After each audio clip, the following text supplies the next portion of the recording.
बहन की शादी को 6 साल हो गए, मैं कभी उनके यहाँ नहीं गया। ईद शब रात अम्मी या अब्बू चले जाते थे। एक दिन मेरी बीवी मुझसे कहने लगी कि आपकी बहन जब भी घर आती है उसके बच्चे घर का हशर नशर कर देते हैं, और आपकी माँ जो हमसे चुप चुपा कर कपड़े, साबुन और कभी कभी को चावल के थैले भी भर के दे देती है। अपनी माँ से कहो ये हमारा घर है, कोई खैरात सेंटर नहीं। मुझे ये सुनकर बहुत गुस्सा आया कि मैं अपने घर का बहुत मुश्किल से गुजारा कर रहा था और मेरी माँ सब कुछ मेरी बहन को दे देती है। बहन एक दिन घर आई हुई थी तो उसके बेटे ने टीवी का रिमोट तोड़ दिया। मैंने माँ से गुस्से से कहा कि माँ, बहन को कहा करो ईद के दिन आया करे, और ये जो आप साबुन, चावल और ये जो चीज़ें देती हो इनको बंद करें। माँ चुप रही, लेकिन बहन ने ये सारी बातें सुन ली। 4 बज रहे थे, बच्चों को तैयार किया तो बहन ने कहा कि भाई मुझे बस स्टॉप तक छोड़ आओ। मैंने झूठे मुंह कहा बहन रुक जाती कुछ दिन। बहन मुस्कुराई और बोली नहीं भाई, बच्चों की छुट्टियां खत्म हो रही हैं, मुझे जाना है। फिर जब हम दोनों भाइयों में जमीन का बंटवारा हो रहा था तो मैंने साफ इनकार कर दिया कि मैं अपनी जमीन से बहन को हिस्सा नहीं दूंगा। तो माँ ने कहा कि बेटी का भी तो हक बनता है। मैंने गाली देते हुए कहा जो कुछ भी हो जाए मैं बहन को हिस्सा नहीं दूंगा। मेरी बीवी ने भी बहन को बुरा भला कहा, वो बेचारी खामोश थी। बड़ा भाई अलहदा हो गया और मेरे बड़े बेटे को टीबी हो गया और मेरे घर के हालात खराब हो गए।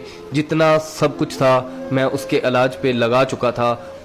मेरे पास इलाज करवाने के पैसे नहीं थे, मैं बहुत परेशान था।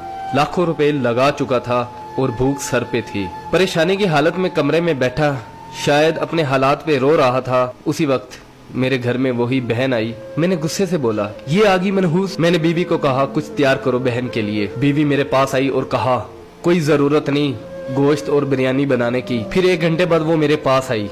भाई परेशान हो। बहन ने मेरे सर पे हाथ फेरा, कहा बड़ी बहन हूँ तुम्हारी, गोद में खेलते रहे हो, अब देखो मुझसे बड़े लगते हो। फिर मेरे करीब हुई और अपने पर्स से कंगन निकाले और मेरे हाथ पे रख दिए और आहिस्ता से बोली पागल तू एम ही परेशान होता है। बच्चे स्कूल थे, सोचा दौड़ते दौड़ते भाई से मिल आऊं। ये कंगन बेचकर अपना खर्च करो और अपने बच्चे का इलाज करवाओ। शक्ल तो देख जरा तूने क्या हालत बना रखी है। मैं खामोश था, बहन की तरफ देखी जा रहा था। बहन ऐसा से बोली किसी को मत बताना, तुमको मेरी कसम है। मेरे माथे पे बोसा दिया और 1000 रुपया मुझे दिया जो 150 के नोट थे, शायद उसकी जमा पूंजी थी। मेरी जेब में डालकर बोली बच्चों को गोश्त ला देना और परेशान मत हुआ कर। जल्दी से अपना हाथ मेरे सर पे रखा, देख कितने बाल सफेद हो गए। वो जल्दी से जाने लगी तो उसके पैरों की तरफ देखा तो टूटी हुई जूती पहनी हुई थी और पुराना सा दुपट्टा ओढ़ा हुआ था। जब भी आती थी वही दुपट्टा ओढ़कर आती थी। बहन की इस मोहब्बत में मर चुका था मैं। हम भाई कितने मतलब प्रस्त होते हैं, बहनों को पल भर में बिगाना कर देते और बहनें भाइयों का जरा सा दुख बर्दाश्त नहीं करती। मैं हाथ में कंगन पकड़े जोर जोर से रो रहा था, उसके साथ मेरी आंखें भी नम हो गई। अपने घर में खुदा जाने वो कितने दुख सह रही होगी।